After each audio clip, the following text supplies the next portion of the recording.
ପିଙ୍କି ଆଜି କଣ ରୋଷେଇ କରୁଛ? ଆଜି ଲଞ୍ଚ ରେ ଆଜି କୋଉ ବାର କି? ଆଜି ଗୁରୁବାର ବା ଭୁଲି ଯାଉଛ କି? ନା ମ ଆଜି ହେଇଛି ଗରମ ଭାତ ହେଲା। ଆଜି ବର୍ଷା ପାଗ ତ ଗରମ ଗରମ ଭାତ। ଇଏ ହେଲା ଛୁଇଁ ଆଳୁ ଆଉ ପଣସ ମଞ୍ଜି ଭଜା। ପଣସ କୋଉଠୁ ଆଣିଲ? ପଣସ ମଞ୍ଜି ସେ ବାଡି ପଛ ଗୋଟେ ପଡିଥିଲା ଗୋଟେଇକି ଆଣିଲି ପାରିବା।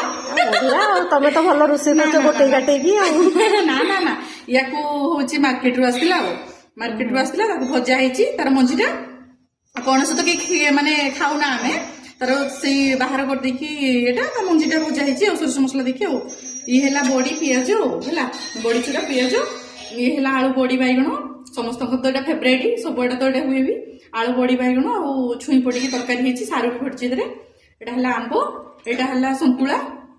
ଇଏ ତ ପିଆଜ ଲଙ୍କା ଲୁଣ ଜାଣିଥିବ ଆଉ ଏଇଟା ହେଲା ପୋଟଳ ଆଳୁ ବାଇଗଣ ଆଉ ଜହ୍ନି ସବୁ ସିଝା ହେଇଛି ଟମାଟୋ ବି ସିଝା ହେଇଛି ରସୁଣ ପିଆଜ କଞ୍ଚା ଲଙ୍କା ତାକୁ ଚକଟା ହେଇକି ଗୋଟେ ନଗା ଆଇଟମ ଟେ ହବ ଚକଟା ଚକଟି ହେଲା।